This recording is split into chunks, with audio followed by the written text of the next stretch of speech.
जो उनका resultant resistance है वो किस फॉर्मूले से हम निकालते हैं, उससे संबंधित हमने कुछ प्रॉब्लम भी सॉल्व की थी।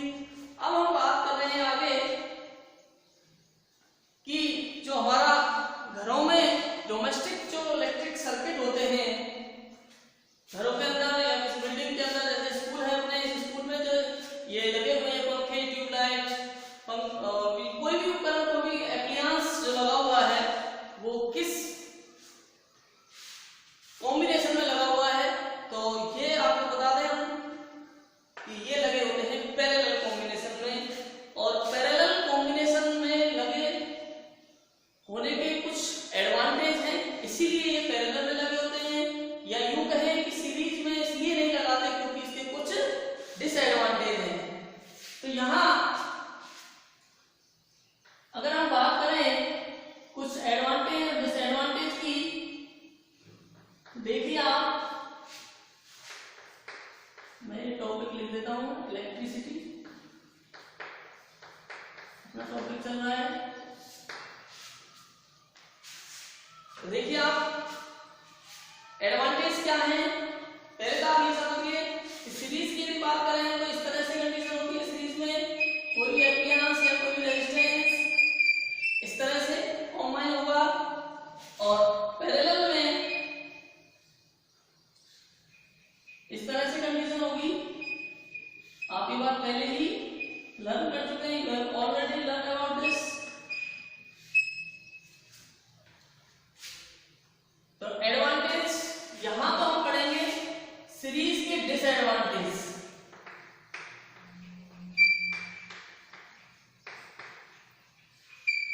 यदि हम सीरीज में डोमेस्टिक इलेक्ट्रिक सर्किट अगर सीरीज कॉम्बिनेशन हो तो उसके क्या डिसएडवांटेज होंगे, क्या नुकसान होगा, और यदि पैरेलल है तो उसके क्या फायदे होंगे, एडवांटेज, क्या एडवांटेज होंगे।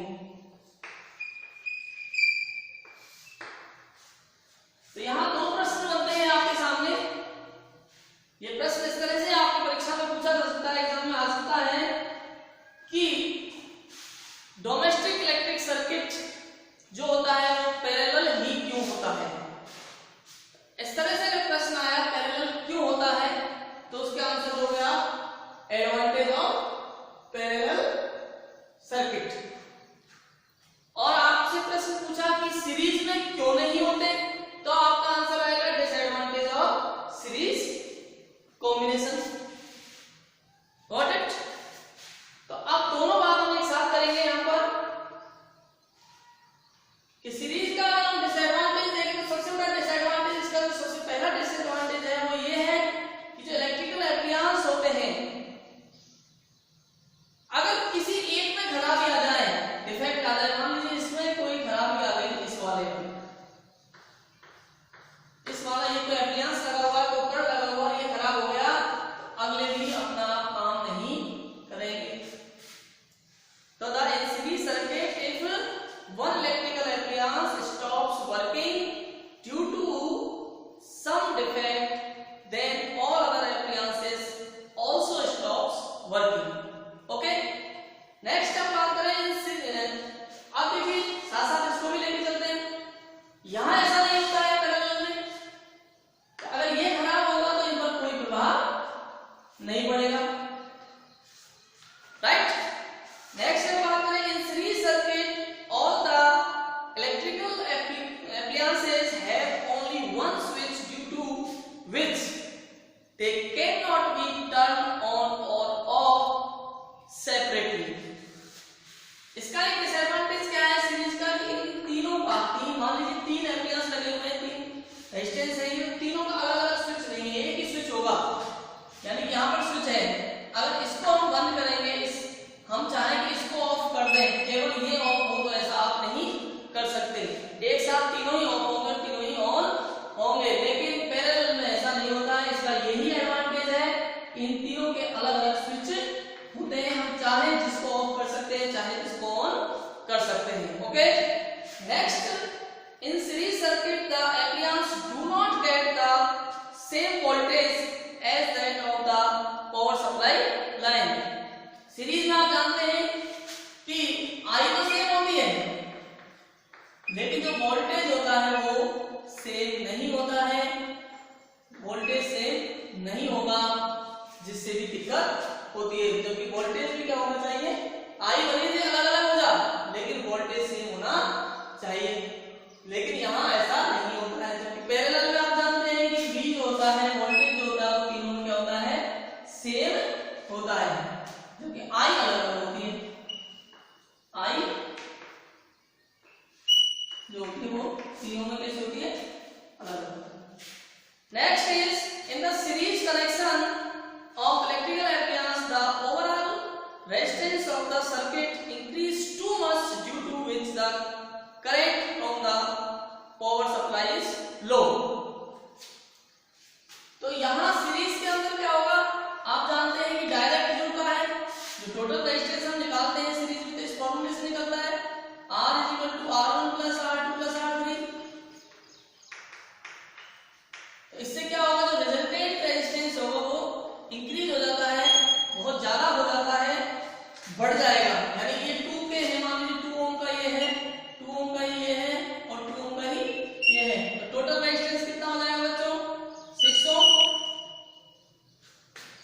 अब यही 2 ओम के, मान लीजिए ये 2 ओम के यहां लगा दिए इसमें पैरेलल में, तो रिजल्टेंट रेजिस्टेंस कितना होगा, आप जानते हैं इस फॉर्मूले से निकलेगा, 1/R = पैरेलल में ये फॉर्मूला काम करता है 1/R1 + 1/R2 + 1/R3 means 1/2 + 1/2 + 1/2, 2 1 + 1 + 1 3/2, ये 1/R आया, R कितना आएगा 2/3,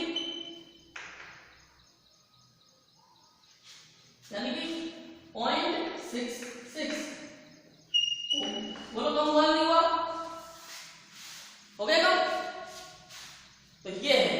अब रेजिस्टेंस, सीरीज में रेजिस्टेंस क्या होता है, अधिक होता है, इसलिए करंट कैसी हो जाएगी, कम हो जाएगी। इसमें रेजिस्टेंस कम है, इसलिए करंट क्या होगा, फ्लो ज्यादा होगा। तो ये भी एक पैरेलल का एडवांटेज है और सीरीज का डिसएडवांटेज है। इसके बाद हम बात करते हैं electric power.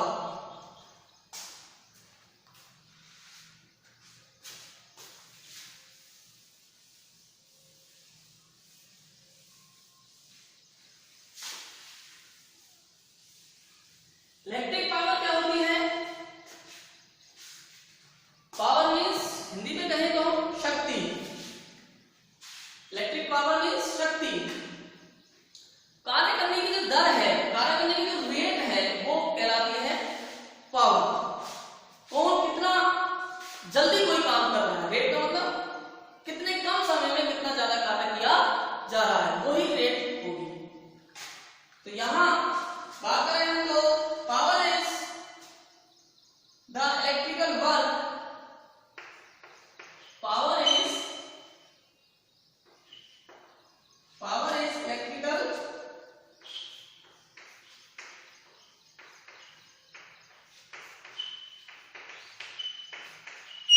Electrical work done per unit time, electrical work done per unit time.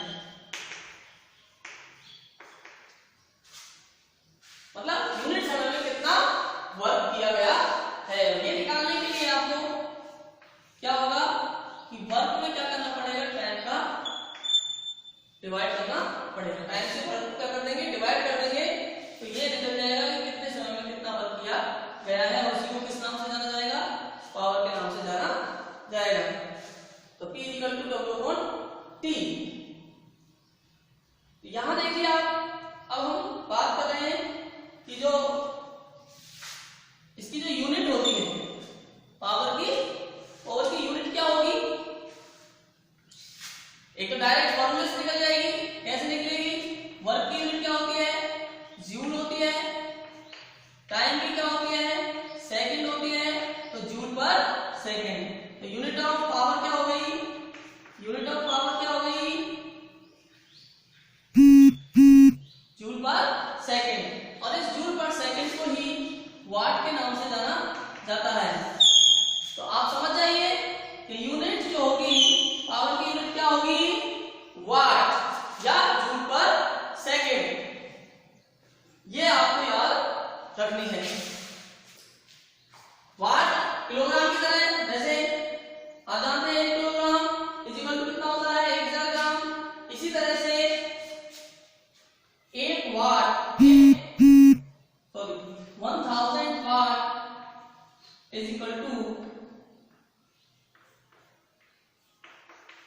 1 kilo watt.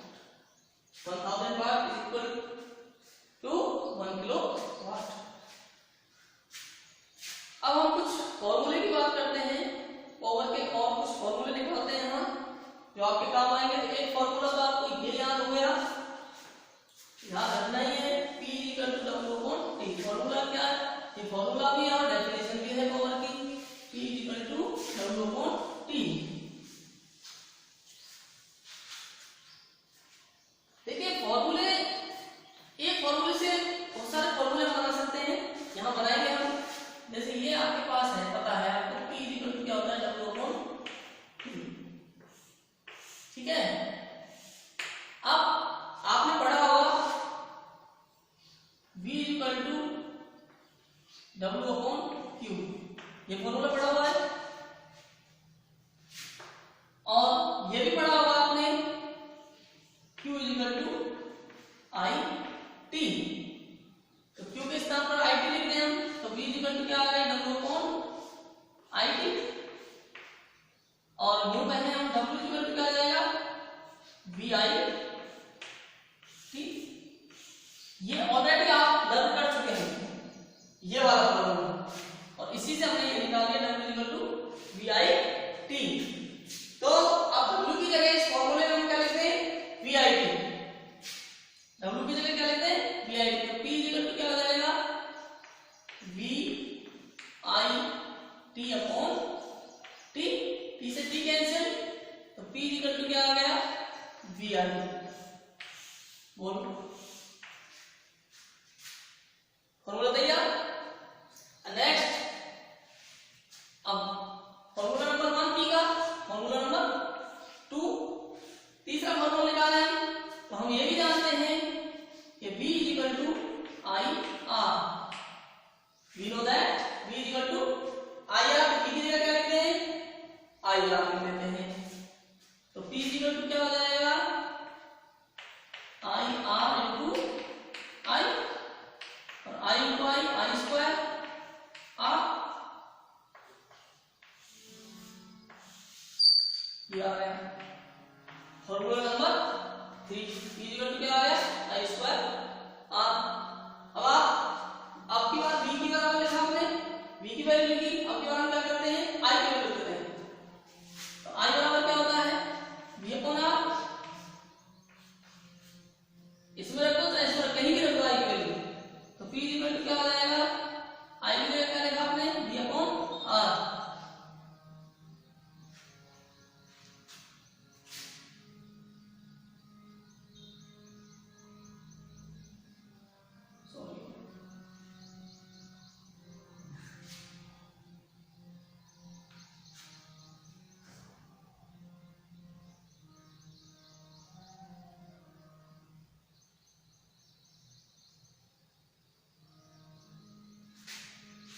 I की जगह क्या लिखा, V अपॉन R। तो P इक्वल टू क्या होता है, VI। P इक्वल टू क्या होता है, VI। ये रहा, इसमें रख दो चाहे इसमें रख दो, कोई से नहीं, आपकी इच्छा हो जिसमें V की वैल्यू रख दो। तो I equal to V upon R यहां रख रहे हैं, तो V तो है ही, और V अपॉन R, तो यह आ गया P equal to V square upon R। ये फॉर्मूला नंबर 4। कुछ नहीं किया, इसमें पहले हमने V की वैल्यू रख दी, V की जगह क्या लिख दिया, I R, तो आ गया ये। अब हमने V को यूज कर दिया, I की जगह लिख दिया V अपॉन R, तब लिखना है बस। ये 4 फॉर्मूले। अब आपको अगर ये याद है, केवल एक फॉर्मूला याद है, तो आप इससे सारे फॉर्मूले निकाल सकते हैं। ओके, चलिए नेक्स्ट हम बात करते हैं, एक प्रॉब्लम सॉल्व करते हैं इनसे संबंधित।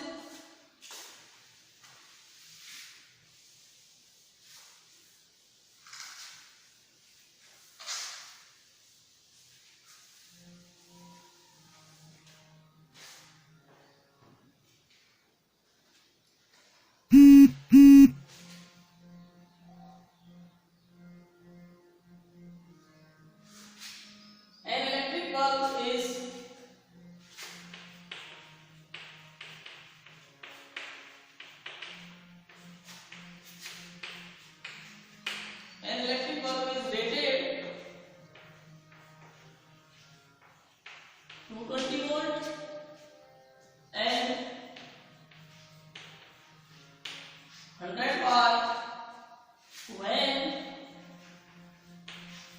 it is when it is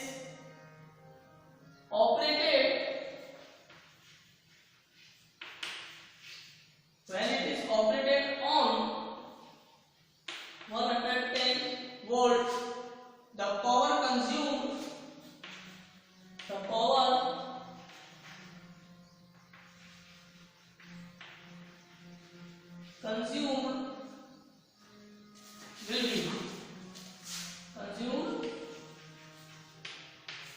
will be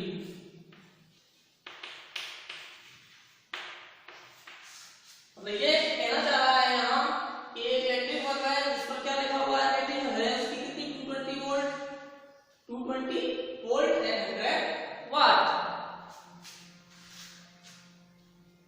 मतलब 220 वोल्टेज इसको प्राप्त हो रहा है और वो यूनिट टाइम में 100 वाट जो है एनर्जी कंज्यूम कर रहा है, पावर कंज्यूम कर रहा है। तो ये आपका है। अब न्यूमेरिकल जो दिया होता है उसमें सबसे पहले हमको जो दिया है वो लिख लेते हैं। क्या दिया हुआ है? हियर क्या है? वोल्ट, मतलब वोल्टेज दिया हुआ है, पोटेंशियल डिफरेंस दिया हुआ है, तो कितना V = 220 वोल्ट। वाट मतलब पावर दी हुई है, P = 100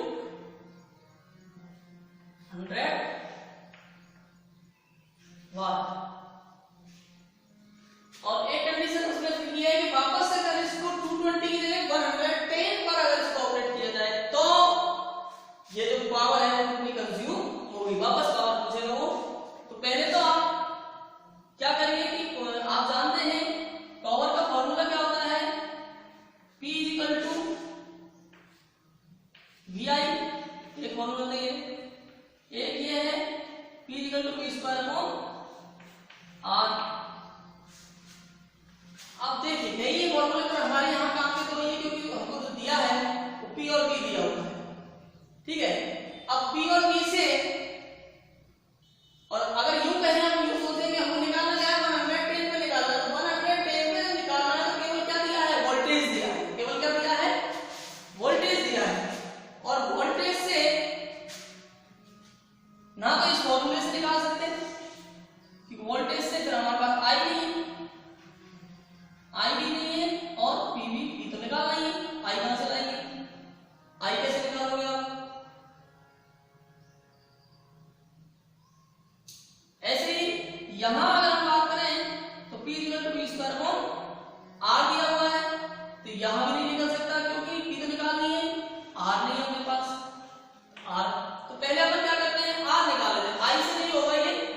इलेक्ट्रिकल एनर्जी होती है, इलेक्ट्रिकल जो एनर्जी होती है उसके लिए फॉर्मूला है, आप याद करेंगे इसको।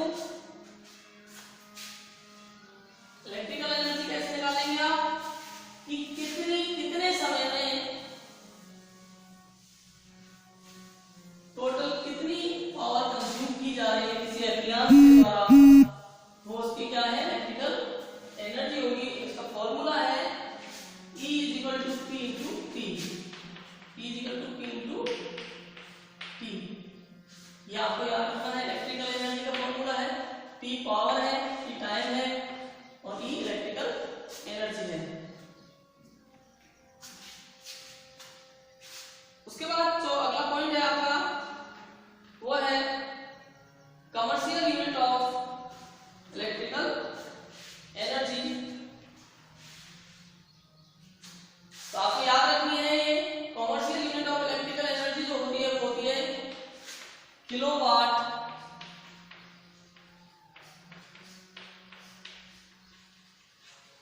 आवर।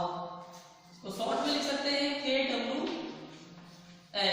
और इसी को किलोवाट आवर को या kWh को ही यूनिट के नाम से भी जाना जाता है। जो अपना बिल आता है लाइट का, इलेक्ट्रिसिटी का घरों पे, यूनिट के हिसाब से आता है, आपको इतनी यूनिट खर्च हुई, यूनिट खर्च हुई मतलब इलेक्ट्रिकल एनर्जी खर्च हुई, इतनी हमने इलेक्ट्रिकल एनर्जी को काम में लिया।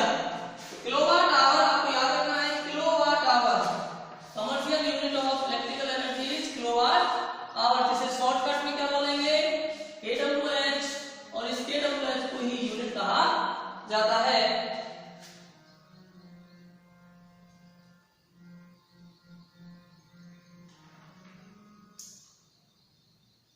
उसके बाद एक एग्जांपल दिया हुआ है इसमें, वो देख लीजिए आप। प्रॉब्लम है हल्की सी,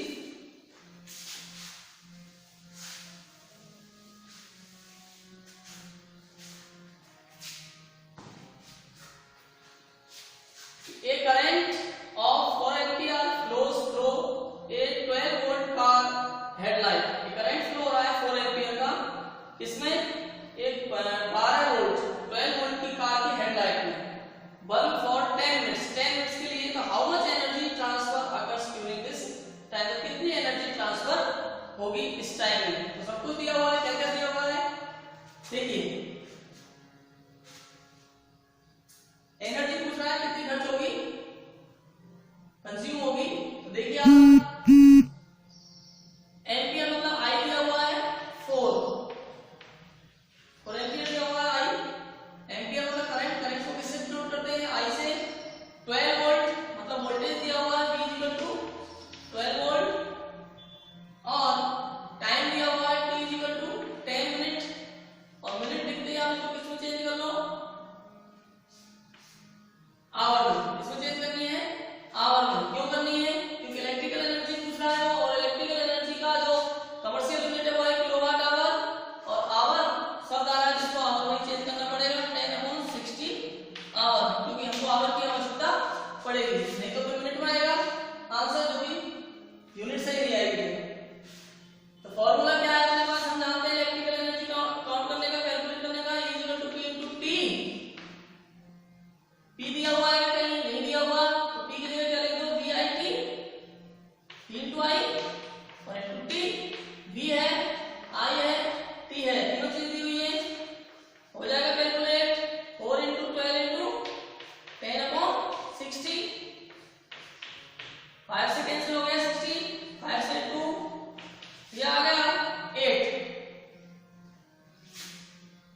0.008 unit.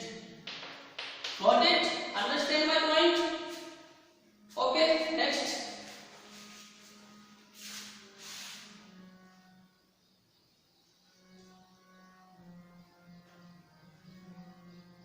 नेक्स्ट एक प्रॉब्लम और है, उसको देखिए आप।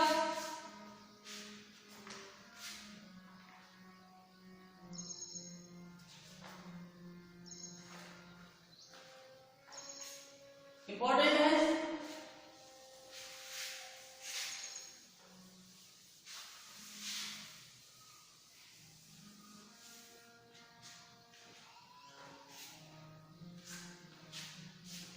A bulb is rated at 200 volt and 100 watt.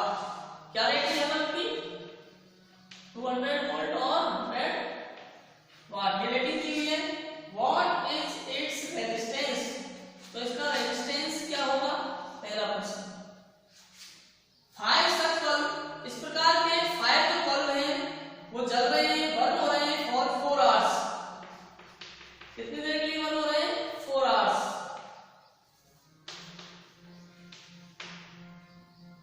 What is the electrical energy consumed? कितनी इलेक्ट्रिकल एनर्जी कंज्यूम्ड होगी? और कैलकुलेट द कॉस्ट, कॉस्ट भी कैलकुलेट करनी है आपको। अगर रेट कितनी दी हुई है इसकी? रेट दी हुई है 4.60 पर यूनिट, यानी कि एक यूनिट की कीमत क्या दी हुई है? 4.60 रुपीस। ओके, ये चीज दी हुई है। तो कैलकुलेट क्या करना है? पहले आर कैलकुलेट करने के लिए हमारे पास फॉर्मूला है P = V² upon R। R = क्या हो गया? P² upon P। बोलो V है कि नहीं? P है कि नहीं? V है ना, और P है। हो जाएगा कैलकुलेट R। दोनों चीज दी हुई है। V कितना? 200, तो 200 into स्क्वायर है, इसलिए 200 into 200। P कितना? 100। 10 से 0 से 0 कितना आ गया? 400 ओम। ये तो आ गया। अब हमको पता है क्या निकालना है? E। E क्या होता है? E क्या है? P into T। P into T। तो P into T निकाल सकते हैं। P कितना है? 100 वाट। एक बल्ब की P कितनी है? 100 वाट। टाइम कितना है? 4। कितने बल्ब है? 4। टोटल आ गया कितना? 1600 क्या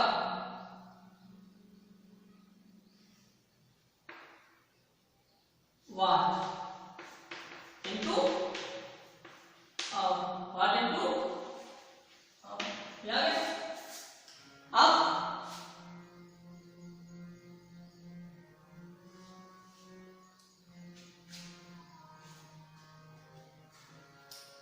क्या करोगे?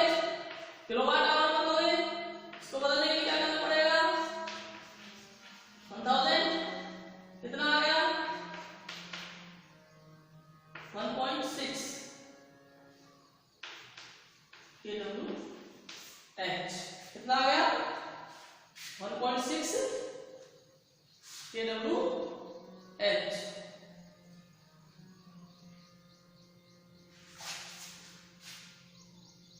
कितने बल्ब की है?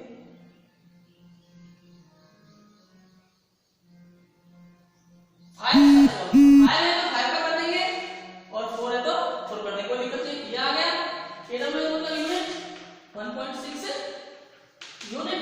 एक यूनिट का खर्चा कितना है? Cost of 1 unit 4.60। Cost of 1 unit कितनी है? 4.60। तो 1.6 के लिए कितनी हो जाएगी?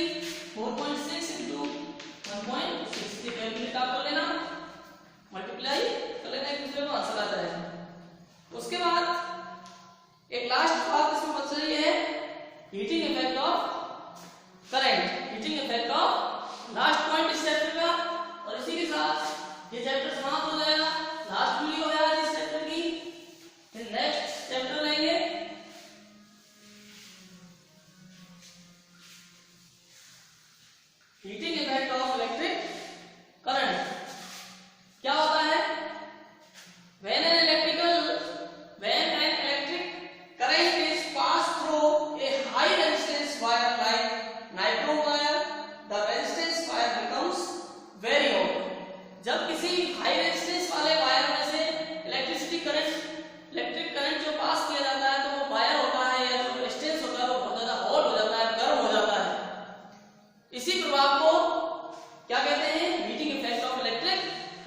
बल्ब देखा होगा, बल्ब जलता है कितना गर्म, कोई भी चीज जिसमें इलेक्ट्रिक करंट पास हो रहा है वो गर्म हो जाती है। यही क्या है, heating effect of electric current है। और इसमें हीट कितनी प्रोड्यूस होती है, इस प्रोसेस में हीट कितनी प्रोड्यूस होती है वो इस फॉर्मूले से निकाला जाता है। Produced heat produced is equal H is equal to I square RT। I square RT, ये फॉर्मूला आपको याद रखना है कि जब किसी वायर में या रेजिस्टेंस में इलेक्ट्रिक करंट पास किया जाता है तो वो हीट उत्पन्न होती है उसमें, मतलब वो हॉट हो जाता है। वो हीट कितनी उत्पन्न होती है ये मात्रा निकालने के लिए फॉर्मूला काम में आएगा H is equal to I square RT।